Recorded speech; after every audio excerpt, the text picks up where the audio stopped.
प्यारे बच्चों, class 12th के लिए जैक द्वारा एक ही मॉडल प्रश्न पत्र जारी किया गया है प्रत्येक विषय का। तो आप लोगों के लिए बाजार गेस्ट पेपर की सहायता से मैंने विभिन्न विषयों के विभिन्न मॉडल प्रश्न पत्र तैयार किए हैं, जिसको आप लोगों को वीडियो के माध्यम से पहले भी बता चुका हूं। आज हम लोग हिंदी के मॉडल प्रश्न पत्र 3 के प्रश्नों के उत्तर को देखेंगे, जो आपके लिए परीक्षा उपयोगी है। शुरू करने से पहले आपसे निवेदन है कि चैनल पर पहली बार है तो जरूर सब्सक्राइब कर ले। तो चलिए हम लोग आज कुछ नया सीखते हैं। 40 ऑब्जेक्टिव क्वेश्चन मैंने पूर्व के वीडियो में इस सेट का बता दिया है, प्लेलिस्ट में आपको मिल जाएगा। इसमें हम लोग विषयनिष्ठ प्रश्नों को देखेंगे, मतलब लघु और दीर्घ उत्तरीय प्रश्नों को। आपका क्वेश्चन है, निम्नलिखित पद्यांश को पढ़कर दिए गए प्रश्नों के उत्तर लिखिए। तो ये पद्यांश को देख लीजिए, इसको पढ़ना है और इसी से संबंधित प्रश्नों के उत्तर को देना है। तो इसमें पहला क्वेश्चन आपका क नंबर, विश्व की बागडोर किसके हाथों में शोभा पाती है, क्यों? तो विश्व की बागडोर तरुणों अर्थात युवाओं के हाथों में शोभा पाती है, क्योंकि वे ही प्रगति के कर्णधार होते हैं तथा मानवता स्थापित कर सकते हैं। ख क्वेश्चन है, बाहर में अपने घर में क्या भरने के लिए कहा गया है? तो कवि ने तरुणों मतलब यहाँ युवाओं से कहा है कि वे अपने घर और देश में तथा सारे विश्व में करुणा, शांति, सुख एवं स्नेह की भावना भर दे। ग नंबर है, दे अभय दान पद दलितों को, पंक्ति का आशय स्पष्ट कीजिए। तो इसका आंसर हो जाएगा, इसका आशय है कि सदियों से शोषित पद दलित वर्ग को तुम अपनी वीरता के बल पर भय रहित करके अभय दान दे दो, अर्थात इन्हें सुखी व निर्भय कर दो।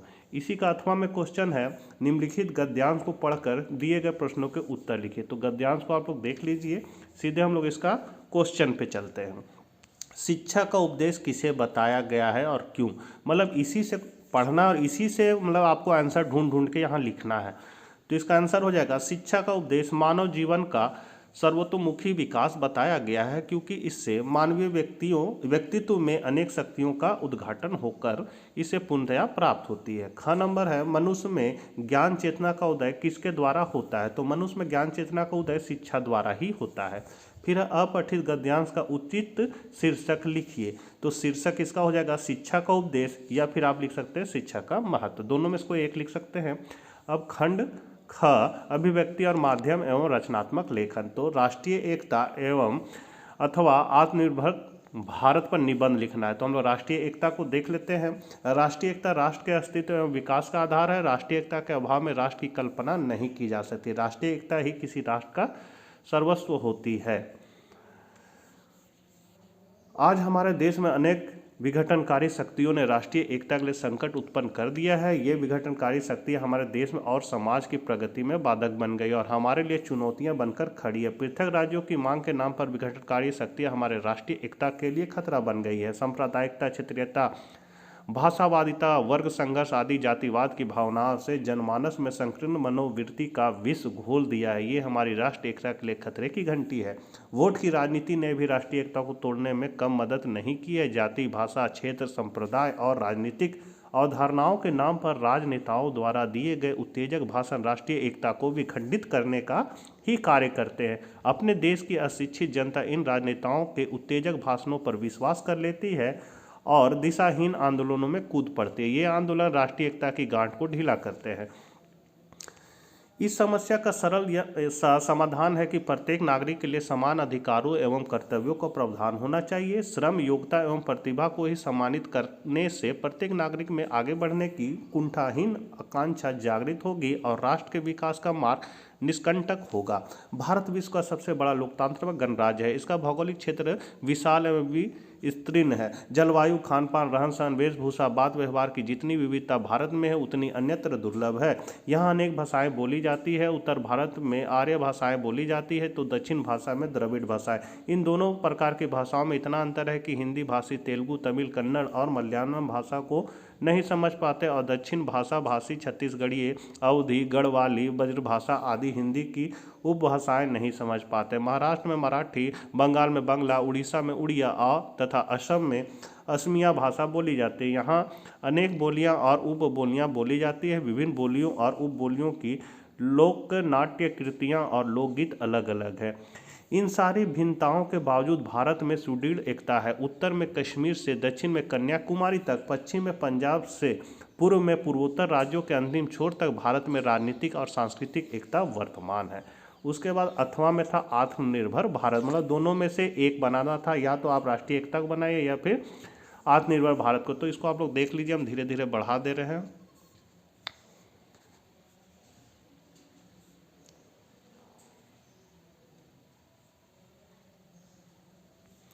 ख नंबर क्वेश्चन है, नगर निगम के स्वास्थ्य अधिकारी को मोहल्ले की सफाई के विषय में पत्र लिखिए। तो लिखना है, सेवा में स्वास्थ्य अधिकारी, पश्चिमी क्षेत्र, नगर निगम रांची। महोदय, सविनय निवेदन है कि हम हरिनगर के निवासी अपने क्षेत्र की सफाई की समस्या की ओर आपका ध्यान आकर्षित करना चाहते हैं।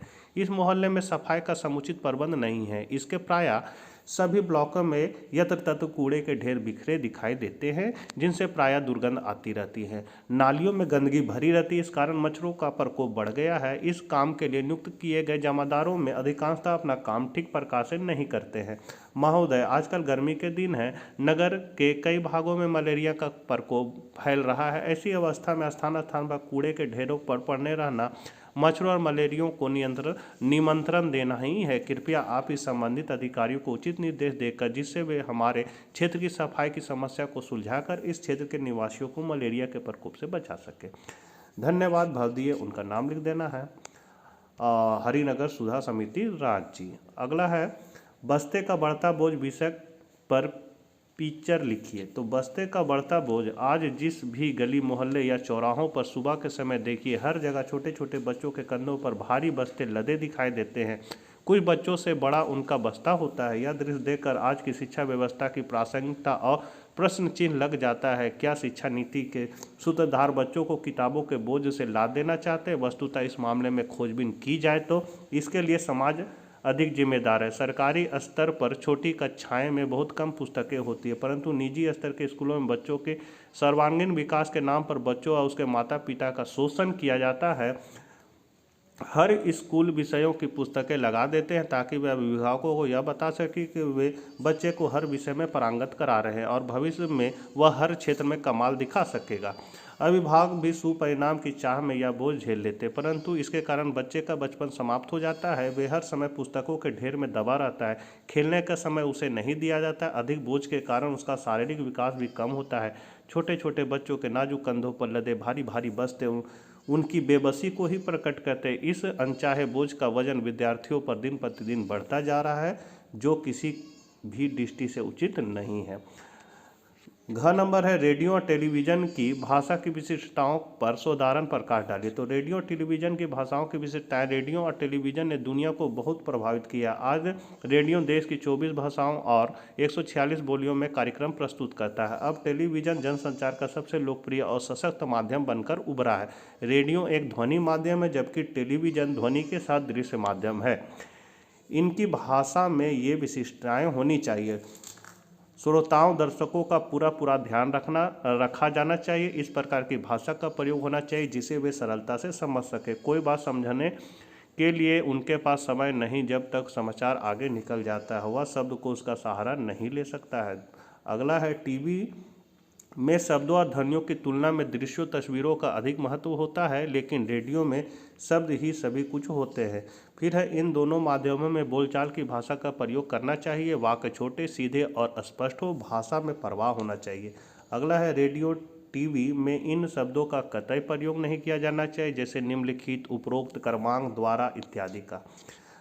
तथा, एवं, अथवा, परंतु, यथा शब्दों के प्रयोग से बचना चाहिए और मुहावरों का प्रयोग जरूरी होने पर ही किया जाना चाहिए। अब है पाठ्य पुस्तक से आपका क्वेश्चन, निम्नलिखित में किसी एक का काव्यांश सौंदर्य स्पष्ट कीजिए। तो काव्यांश आप देख लीजिए, इसका हम लोग सीधे उत्तर पे चलेंगे।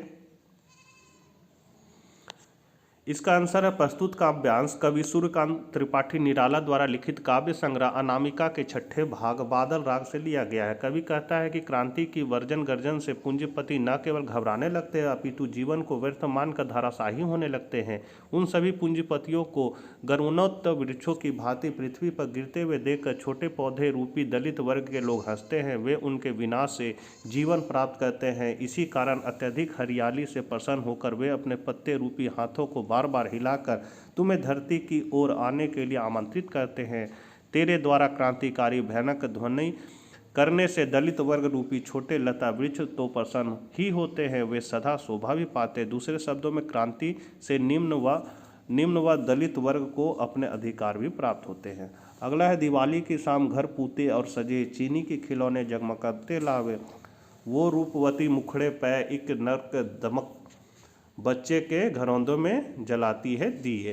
तो ये प्रस्तुत काव्यांश कवि शायर फिराक गोरखपुरी की रचना गुले नगमा से उद्धृत रुबाइयाँ से लिया गया है। कवि शायर कहता है कि दीपावली की शाम में घरों की पुताई या रंग रोगन करने से वे एकदम साफ सुथरे और सजे धजे हैं, अर्थात उन्हें खूब सजाया गया है। माता पिता अपने बच्चों को प्रसन्न करने के लिए चीनी के बने खिलौने लाते हैं, चमकते हुए दिए अपनी रोशनी बिखेरते हैं। उस समय माँ के आनंदित सुख मुख पर सौंदर्य की एक मधुर व कोमल चमक व प्रसन्नता झलकती रहती है। वह बच्चे के खिलने के लिए बने हुए घर में दीपक जलाते हैं, जिससे बच्चा प्रसन्न हो जाता है, यहाँ हो छूट गया, हो जाता है और अपनी खिलखिलाती हंसी से पूरा वातावरण गुंजयमान कर देता है। चौथा नंबर क्वेश्चन है कि अतिशय मोह भी क्या त्रास का कारक है। माँ का दूध छूटने का कष्ट जैसे एक जरूरी कष्ट है, वैसे ही कुछ और जरूरी कष्टों की सूची बनाएं। तो यह सत्य है कि अतिशय मोह भी कष्टदायक होता है। जब अतिशय मोह वाली चीज़ों से संबंध टूटता है तब वह बड़ा कष्ट त्रास होता है। जैसे बच्चा माँ का दूध पीता है, उसके प्रति बालक के मन में अतिशय मोह रहता है, किंतु जब बालक को माँ का दूध छुड़ाया जाता है तो उसे काफ़ी कष्ट होता है। इसी प्रकार जीवन में अतिशय मोह आग बनने से अनेक कष्ट सहने पड़ते हैं। उदाहरण के जब कोई बालक घर से काफ़ी दूर पढ़ने जाता है तो उसके वियोग से माता पिता को कष्ट होता है। जब कोई सैनिक अपने परिवार से दूर सीमा पर जाता है तो उसके माता पिता पत्नी पुत्र आदि सभी को अत्यधिक कष्ट होता है। ख नंबर है पेट की आग का समन ईश्वर राम भक्ति का मेघ ही कर सकता है। तुलसी का यह काव्य सत्य क्या इस समय का भी युग सत्य है? तर्कसंगत उत्तर दीजिए। तो तुलसीदास ने स्पष्ट किया कि ईश्वर भक्ति रूपी मेघ या बादल ही पेट की आग को बुझा सकते हैं। तुलसी का यह काव्य सत्य उस युग में भी था जो आज भी यह सत्य है। प्रभु की भक्ति करने से सत्य कर्म की प्रवृत्ति बढ़ती है। प्रभु की प्रार्थना से पुरुषार्थ और कर्म निष्ठा का समन्वय बढ़ता है। इससे वह व्यक्ति ईमानदारी से पेट की आग को शांत करने अर्थात आर्थिक स्थिति सुधारने और आजीविका की समुचित व्यवस्था करने में लग जाता है। इस तरह कर्मनिष्ठ भक्ति से तुलसी का यह काव्य सत्य वर्तमान का सत्य दिखाई देता है। कोरी अंध आस्था एवं कर्महीनता से की गई भक्ति का दिखावा करने से व्यक्ति पेट की आग नहीं बुझा पाता है।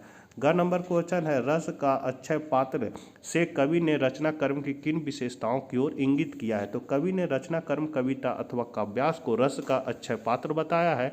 अक्षय पात्र से आशय कभी न खाली होने वाला कविता या काव्य से रस का भाव का आस्वाद सदा सर्वदा होता रहता है। रचना कर्म की ये विशेषता है कि उनकी स्थिति कालंजयी होती है तथा शताब्दियों तक पाठक उनसे रस भाव प्रेरणा एवं संदेश ग्रहण करते रहते हैं। पांचवा नंबर क्वेश्चन है भक्तिन अपना वास्तविक नाम लोगों से क्यों छुपाती थी? भक्तिन को यह नाम किसने और क्यों दिया होगा? तो आंसर है भक्तिन का वास्तविक नाम लक्ष्मीन अर्थात लक्ष्मी था। उसे यह नाम माता पिता ने दिया था। उन्होंने सोचा था कि उसके पास धन धान्य होगा और जिस घर में जाएगी वहाँ संपन्नता रहेगी, परंतु उसे झेलनी पड़ी।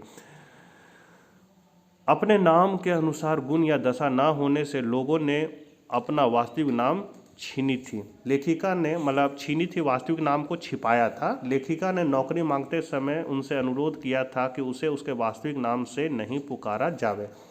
तब लेखिका ने उसकी कंठी माला तथा वेशभूषा को देखकर भक्ति नाम दिया। ये महादेवी वर्मा ने उन्हें यह नाम दिया था। फिर है महामारी फैलाने के बाद गांव में सूर्योदय और सूर्यास्त के दृश्य का अंतर सूर्यास्त के दृश्य क्या अंतर होता है? सूर्योदय और सूर्यास्त में क्या अंतर होता है, इसको बताना।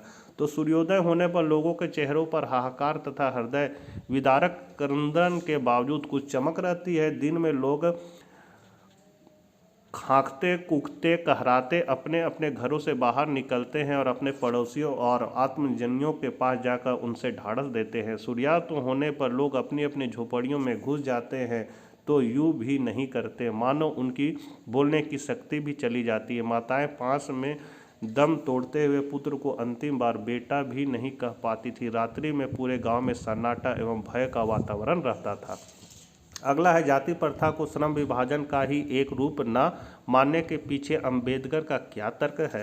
तो अंबेडकर का तर्क है कि जाति प्रथा को श्रम विभाजन का एक रूप मानना अनुचित है, क्योंकि ऐसा विभाजन अस्वाभाविक और मनुष्य की रुचि पर आधारित नहीं होता। इसमें व्यक्ति की क्षमता का विचार किए बिना उसे वंशगत पेशे से बांध दिया जाता है। वह उसके लिए अनुपयुक्त एवं अपर्याप्त भी हो सकता है। फलस्वरूप गरीबी एवं बेरोजगारी की समस्या आ जाती है। छठा है रघुवंश सहाय की किन्हीं दो रचनाओं के नाम लिखिए। तो आत्महत्या के विरुद्ध और सीढ़ियों पर धूप। उसी तरह अथवा में है उमा शंकर जोशी की किन्हीं दो रचनाओं के नाम लिखिए। तो पहला है विश्व शांति और दूसरा है गंगोत्री। सातवां है समय पर वर्षा न होने से गांववासी कौन कौन से उपाय करते थे। तो गांववासी अपनी आस्था के अनुसार इंद्र देवता को प्रसन्न करने के लिए सामूहिक रूप से पूजा पाठ कराते, कथा कीर्तन एवं रात्रि जागरण आदि सारे कार्य करते। इन सब उपायों के बाद भी वर्षा नहीं होती तो इंद्रसेना आकर इंद्र देवता से जल वर्षण की प्रार्थना करती थी। अथवा लुट्टन ने शेर के बच्चे चांद सिंह को जब चुनौती दी तो उसका क्या प्रभाव रहा। तो इसका आंसर है जब लुट्टन ने शेर के बच्चे चांद सिंह को चुनौती दी और वह अखाड़े में पहुंचा, सब दर्शकों में खलबली मच गई। चांद सिंह उस पर बाज की तरह टूट पड़ा। लुट्टन बड़ी सफाई से आक्रमण को संभाल कर निकल कर उठ खड़ा हुआ और पैतरा दिखाने लगा। उस समय लोगों को लगा कि यह चांद सिंह के सामने नहीं टिक सकेगा और वे उसकी हंसी उड़ाने लगे। आठवां है अतीत में दबे पांव के आधार पर शीर्षक की सार्थकता सिद्ध कीजिए। तो मुनजोदडो में बौद्ध स्तूप के समीप एक महाकुंड अवस्थित है। यह कुंड 40 फुट लंबा और 25 फुट चौड़ा है तथा इस कुंड की गहराई 7 फुट है। कुंड के उत्तर और दक्षिण में सीढ़ियां उतरती है, इसके 3 तरफ साधुओं के कक्ष बने हुए हैं। उत्तर में 2 पंक्तियों में स्नान घर बने हुए हैं। उन बड़े स्नान घरों की संख्या 8 है। इन स्नान घरों की सबसे बड़ी विशेषता यह है कि किसी का भी दरवाजा दूसरे के सामने नहीं खुलता है। यह कुंड सिद्ध वास्तुकला का सुंदर नमूना है। इस कुंड की खास बात यह है कि यहाँ पक्की ईंटों का जमाव है। कुंड का पानी रीस नहीं सके और बाहर का अशुद्ध पानी इस कुंड में ना आ सके, इसके लिए कुंड के तल में और दीवारों पर ईंटों के बने चूने और चिरौड़ी के गारे का इस्तेमाल मतलब घोल का इस्तेमाल हुआ है। साथ ही पार्श्व की दीवारों के साथ दूसरी दीवारें खड़ी की गई जिसमें सफ़ेद डामर का प्रयोग किया गया है। इसी का अथवा में है फ्रैंक परिवार ने तत्काल गोपनीय स्थान पर जा छिपने का निर्णय क्यों लिया, डायरी के पन्ने पाठ के आधार पर बताएं। तो द्वितीय विश्व युद्ध के समय हिटलर जर्मनी का शासक था। उसकी नस्लवादी नीतियों के कारण यहूदियों पर अत्याचार होने लगे थे। उन्हें तरह तरह के कष्ट यातनाएं सहनी पड़ती थी। उनके साथ ढेरों ढकारों जैसे अमानवीय व्यवहार किया जाता था। एन फ्रैंक का परिवार भी यहूदी था। एक दिन एन की बड़ी बहन मार्गरेट को एएसएस से बुलावा आया था। उस समय मार्गरेट 16 वर्ष की नवयुवती थी। उसके बुलाव आने का आशय उत्पीड़न ही था। परिवार इस बुलावे को कैसे सहन कर सकता था। इस बुलावे से भयभीत होकर फ्रैंक परिवार ने तत्काल गोपनीय स्थान पर जाने का निर्णय लिया ताकि वे अपने आप को सुरक्षित रख सके और क्रूर शासक के द्वारा किए जा रहे अन्याय और अत्याचारों से बच सके। तो यह था हिंदी मॉडल सेट 3 का प्रश्न उत्तर। आपके लिए इम्पोर्टेंट है, एक नज़र जरूर देखिएगा। मिलते हैं नेक्स्ट वीडियो के साथ, तब तक आज्ञा दीजिए, बाय बाय।